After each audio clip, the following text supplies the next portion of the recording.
This episode of Cryptid Cocktail Party is brought to you by Immortal Workshop. You a fan of MetaZoo? Then you need to check out Immortal Workshop, your go-to source for all things MetaZoo.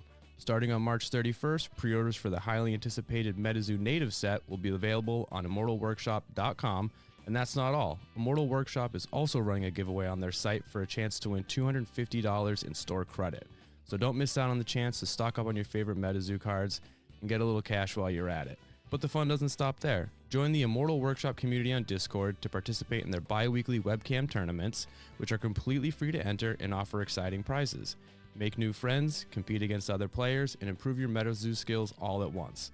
So what are you waiting for? Head to immortalworkshop.com and join the MetaZoo revolution. Your collection and your wallet will thank you.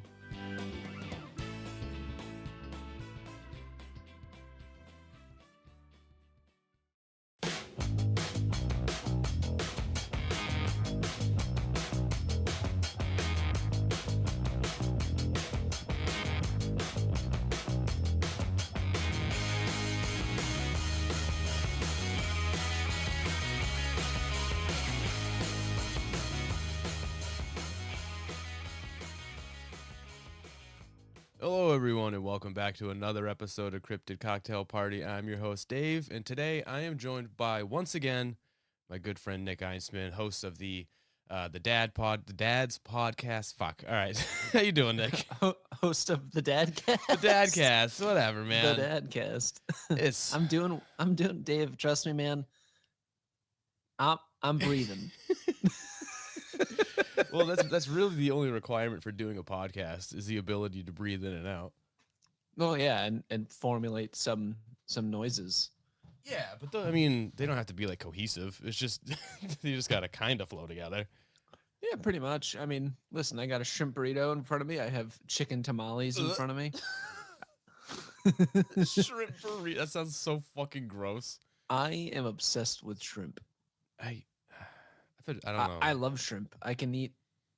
If I can eat like one protein for the rest of my life, it'd be shrimp. Really? Oh yeah. I'm not gonna go full like whatever Forrest Gump's friend Bubba. I'm not gonna go full Bubba, but like it's such a versatile protein. I guess, versatile. Man. I don't know. I'm not a big fan of seafood really, which is weird because I grew up in New England. But I'm aware. I do like seafood. I do like shrimp cocktail, but I think it's because I just like cocktail sauce. It's just shrimp. It's a good vehicle. We had it at Christmas, right? Shrimp cocktail? Shrimp cocktail? Yeah. I don't know. Maybe. Who knows? Probably. I eat a lot of food. A lot of the foods I eat are based off of what the condiments are that go with it, just because I like the condiments, not so much the actual food. I'm not a big condiment guy. No, like Chipotle ranch or fucking horseradish sauce or some shit like that. Oh, I can't stand horseradish in general. Oh, you're the worst. All right, Nicholas. Well, I'm glad you're doing good. I'm glad you could join me today. It's a rainy, shitty day here in Philly, so we're both kind of just hunkering down inside. You ordered food. I'm probably going to order food later. But before, I guess in the meantime, do you want to hear about a story about a cryptid? A little spooky cryptid cocktail, if you will. Yeah. Well, today, Nicholas, I'm doing one that I didn't really know much about, but I see its name thrown out here every once in a while, and I just enjoy the name of it. So today, Nicholas, we're going to be talking about the Van Meter Visitor. Are you familiar? Van Meter. It sounds familiar, but I'm gonna need a refresher. Well, good. You're gonna get about a half hour of one. Oh, wonderful. So the story of the Van Meter Visitor takes place in the small mining town of Van Meter, Iowa. And when I say we talk about small towns a lot on this show, and I usually preface it by saying when I mean small, I really mean small. This time I fucking 100% mean like the smallest town I've ever heard of. Is it like 50 people? Well, right now, currently in 2020, I think the population is like 1,000 even. The time frame that we're talking about is 1903, and I think it was just under 400 people. So it's can you imagine what Tinder's like in Van Meter, Iowa? It's probably a lot of like siblings and cousins being on. Like you know everyone. And half of them are probably your family members. Not to shit on the town of Van Meter. Sorry, guys.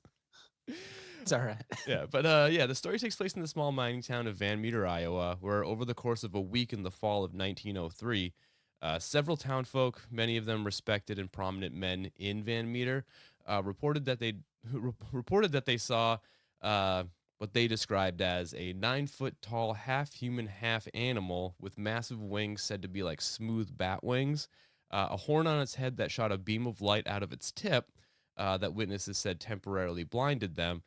Basically, think a pterodactyl with like a fucking like spotlight on its forehead. It's pretty much Kind of reminds me of it's gonna kill me. My friend Gabe would be able to nail it.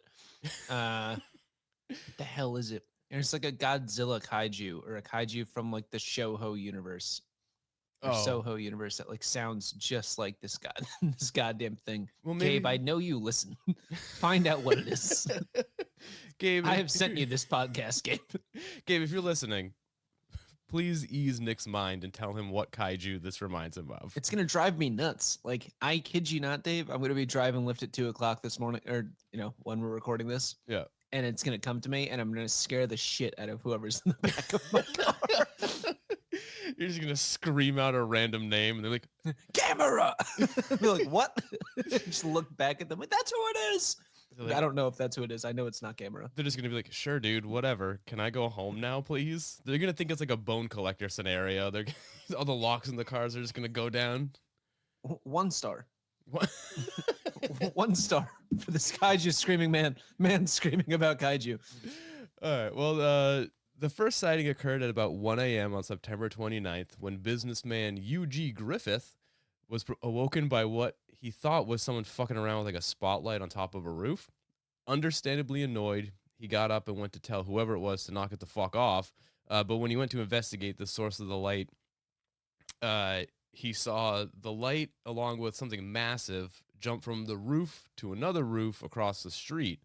After taking a few more steps and clearly confused, the light and the giant mass just kind of fucked off into the night. So he didn't really get a clear look at it, but he did see like the light emitting from the horn. It's kind of like that scene from Signs, but a lot scarier. I don't know the sign. Oh, the scene from Signs where like Mel Gibson and Joaquin Phoenix are like watching the alien like jump onto the roof. It's like sitting on the roof and it jumps off and jumps back through. No, that's terrifying. Trying to say the scene from Signs just now, I think gave me a stroke. I could see that in your face. No, the second sighting and the one where the initial description of the Van Meter visitor came on the next night, September 30th, around 12:30 a.m. The town doctor, Dr. Alcott, was sleeping in the back room of his office, I assume after a long day of like prescribing cocaine for blood ghosts and putting leeches on people's necks to balance their humors. I don't know what medicine was like in 1903. I assume it's all medieval at this point. When he suddenly was awoken by a bright light shining through his window onto his face. And just like Griffith, he went out to investigate who was shining lights into his window, but he made sure to grab his gun first because it's 1903. Did he actually shoot it? Because I'm tired of hearing about these guys that grab their guns and don't actually shoot at the thing. Just wait. Now, as he approached the source of the light, he saw what he described as a humanoid with bat wings, a blunt horn on its head that was the source of the blinding light that had awoken him. And clearly terrified with what he was seeing, he raised his gun and fired 5 rounds at the creature, but the bullets seemingly had little to no effect. So after shooting the visitor 5 times and it not even flinching, Alcott decided he was going to like fuck off back inside, and the Van Meter visitor just kind of like took off into the night. So he did shoot it. All right, at least he shot at it, but like, what the hell was he shooting at 22? I don't know. I don't know. I feel like back then, I don't know what guns were like in 1903. I feel like they were all just normal guns. I have no idea. 2A Americans.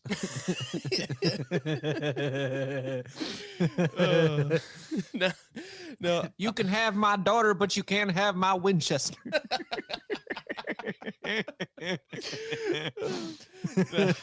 No, either the same night or the next night on October 1st. Different sources say one or the other, but either way, the next sighting was from a local bank teller named Peter Dunn. Now, Peter was holed up in the bank because he believed what was happening was an elaborate hoax. being perpetrated by some would-be burglars, which is either some super paranoid thinking or bank robbers back then were like Danny Ocean levels of smart. Now, just after 1 a.m., Dunn heard what sounded like gargled gasps outside the window, like the sound of someone being strangled. So he opened the door to investigate, and he was immediately blinded by the Van Meter visitor's like horn lamp. But once the light lit up, he regained his bearings, and he too raised a gun and fired at the creature. And again, it was unaffected by being shot for like the eighth time in 2 days. I'm glad that like people are shooting this damn thing, because honestly, like if I open my door and there's just like a fucking creature with like it, at this point, I don't even think flashlights are a thing, but like, dude, I have no idea. We don't know the candle power of this guy's lantern. It could be a million fucking candle power. I'm shooting it. Like, I don't even care who it is. If I open up my door and there's like a literal lantern being held in my face, I'm being blinded. That's when I start blasting. Well, all right. So it's 1903, and I keep thinking like in my head, 1903 is the same thing as like 1703. But you think about it, like in like 10 years, we're in World War I. Like there has to be shit. You know what I mean? Like it's not. It's not like a casual time in American history. Like shit's already fucking tense. But I'm just saying, like, we're talking about like their firepower and if they have flashlights or not. Like they clearly had all those things. Yeah, I mean, true. But it's true. But it's funnier for me to think that doctors were prescribing cocaine for blood ghosts. Oh, I'm sure they were. I mean, Hitler was giving people like meth to keep them as super soldiers. So like cocaine for blood ghosts doesn't seem that far off. Yeah, that's true. God, being a fucking patient back then must have been awesome. Yeah, until like you're depressed and like, we're gonna shock your brain until it works. That's fair. Get that Energizer. Now, less than 24 hours later, OVY. I just realized that a lot of people's names in this are just two initials and then their last name. But less than 24 hours later, O.V. White, a hardware merchant, was asleep in the room above his store. A lot of people sleeping in the places where they work. I don't know if that was just convenience or if that's just what. I mean, if they owned it, yeah. Like I know a few people that own shops that like own the building. They live up top. Yeah, like the dude from Gilmore Girls. He owns that diner, and then he also lives above it. It's a coffee shop, first off. It's a diner. Is it a diner? Yeah, you fuck. Luke's Diner. Come on. Ah, that explains a lot of my ex-girlfriend's obsessions with diners and people named Luke. No. Fuck. No. I know one Luke that listens to the show, and that is very much about you. Oh, no. Love you, Luke. No. Oh, he was... God damn it. He was awoken by what he described as rasping sounds from outside. He went to the window to investigate, but again, not before he too also grabbed his gun. Now, looking across the street from the window, he saw the visitor perched on a telephone pole. So he did what any man would do and has continuously done throughout this whole story, which is to shoot at it. Now, again, the creature was unfazed by this and returned fire in the form of releasing a noxious odor back at White. Now, while all this is going down, Mr. Sidney Gregg was awoken by the sound of White shooting and decided to go outside and see what all the hullabaloo is about. As he gets outside and looks down Main Street, he sees the visitor lowering itself down from the telephone pole. And just as this was happening, the mail train comes roaring into town. Now, this caught the Van Meter visitor off guard, startling it. So it went into it crouched down as if it were about to like jump and take flight. But instead, Greg said that it flapped its wings and hopped away like a kangaroo before breaking into a sprint on all fours and then like. Are we sure away. that this thing doesn't have? I have a few questions about the Van Meter visitor. Have at it. So it seems like it's rasping a lot, right? And then it's got like some clear, I guess, respiratory issues. Are we sure that this thing isn't actually a guy with like emphysema? Like a minor, could it not just be a minor that had like his helmet on. He's like having a hard time breathing, and like everyone's just a terrible shot because that's what it sounds like. Oh, like the light on his head would be like the headlamp from like a mining exactly. lamp. I don't think so. Well, the other thing that I have there, Be a real spry miner if you can jump rooftop to rooftop like it's fucking Spider-Man. Miners are the backbone of American culture. Don't ever fucking disrespect my family again. I wasn't saying they aren't. I have no family members of mine who have been miners. We are very large people. We do not do well with small spaces. All right, Nick. Next question. What do you got for me? My other question is before you ask this question, just know that, like I said, I knew nothing of this creature until I did the research for it today to write this episode, so I might not have all the answers. My it's more of like a general idea. I mean, okay. Obviously, it's a mining town, so there is that like aspect of people that are going to be walking around with this headlamps on. What if this thing, whatever it is, was just trying to blend in, and that's why it has this like no, I'm serious, has like this lantern on its head because he thinks that it's like a way to communicate. It like observed our goings ons for like weeks, and there's like, I'm finally gonna do it. I'm gonna go in there, integrate myself into their society, and maybe he just wanted to make friends. And as soon as he gets out there, everyone's just fucking popping rounds at him. I kind of feel bad for the Van Meter visitor now. Yeah, like he's just he's literally just trying to make friends, and he's like these guys with helmets on. Dude, first things first though, like we should probably get back into the story, but real quick, like he hasn't done anything wrong, and literally been shot at like 12 times so far. Bunch of dickheads. 12 times. So I mean, he's. Hold on a second here. Just need to whip out some.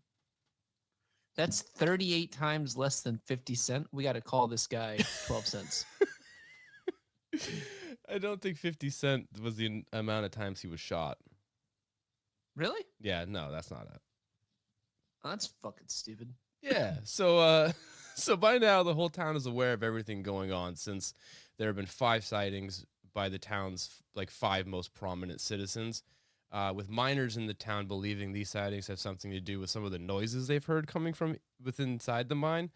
Now, what they're referring to here is just a few short days after the sightings on the first, the mine director heard what he described to the Des Moines Daily News as, quote, Satan and a regiment of imps were coming forth to battle, right before not one but 2 creatures emerged from the shaft, the second smaller than the first, and as he watched, they both took flight. And he described them the same way everyone else had, with a horn on its head that was emitting a bright light and smooth, like bat-like wings. Now, you know what men from in a mining town in 1903 loved more than anything, Nicholas? No. I'm not a miner. I have no idea. I don't know the mindset of miners. They loved forming Holds. They loved forming posses. And that's exactly what the mine director J.L. Platt did. He gathered up a gang of armed men and waited for the monsters to come back to what I assume is their den. Wait. What? So, I'm sorry. I just want to make sure I heard you right. So there's multiple of these little fucking things just hopping around? Yeah, there's 2. There's a big one and a small one. Okay. All right. So yeah, J.L. Platt formed his posse. He gathered up a gang of armed men and waited for the monsters to come back to the den. And just before dawn, after waiting for what to them must have felt like forever, the Van Meter visitors returned, and the men immediately opened fire. Now, Jesus Christ! So many shots were fired that witnesses said that they said, quote, the reception would have sunk the Spanish fleet. That's how many fucking bullets were flying at these creatures. See, now I feel fucking horrible for the Van Meter visitor, because clearly it's just a single day. It's literally The Pursuit of Happiness with Will Smith and Jaden Smith. Like, this thing is out there trying to make connections, trying to make networks, and they're fucking shooting a single widowed father. Yeah, it's bullshit. It's kind of sad. But as a running theme to this story, the bullets obviously did nothing but annoy the creatures. They let out the raspy cry, they farted out the noxious fumes, and then they just kind of sauntered on down the shaft without missing a beat. As soon as the monsters were far enough down the shaft, the town folks started immediately bricking and barricading the entrance to the mine. don't know how that would help, but that's where the story ends. There was no more reports of the Van Meter visitor or its dome light or smelly odor, and the town just kind of went back to business as usual, minus the mining part, since they kind of like bricked up the mine. But yeah, that's it. But the story lives on in many forms, from MetaZoo cards all the way to the annual Van Meter Visitor Festival, and in the hearts and mind of all of us, or something. I don't know. I'm bad at ending episodes. So, do we know what this like? Is there a picture of what this thing potentially looks like? Like, I have so many questions that are just unanswered. Like, have there been any? It literally looks like a pterodactyl with a light on its head. Let's do this Google search. Google Van Meter Visitor. Yeah, it literally looks just like a pterodactyl. Oh, this poor guy. He's literally just like going around trying to Live his best life. and raise his kid. And these fucking Iowans. I don't know if Is that what they're Iowans? I think they're assholes that don't support single fathers. So I mean, the festival, right? Yeah. Now there's, and you were talking about this last week. With the rise of cryptid festivals. Yeah. Now for like these one-off fests, right? Because clearly the Van Meter is a one-off, or it's not like there's multiple sightings. It's not like Bigfoot or Chupacabra or something like that, over the course of decades or centuries. Do they just like walk around with flashlights on their heads, or because if not, that is honestly a very it's a great idea, and I think I need to monopolize on it. Yeah, I think you should bring it up to the festival organizer, see if you can get in on that LLC type deal. No, but I think strap on flashlights. Yeah, it's got to be like any other cryptid fest, or like it's just art vendors, food trucks, maybe. Speaking of, do you want to go to Squonk-a-Palooza?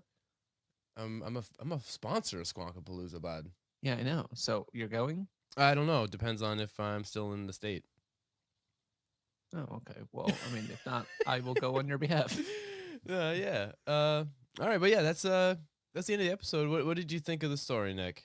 It was a little shorter than normal, but a little shorter than normal. I mean, listen, I feel bad that this single father was harassed.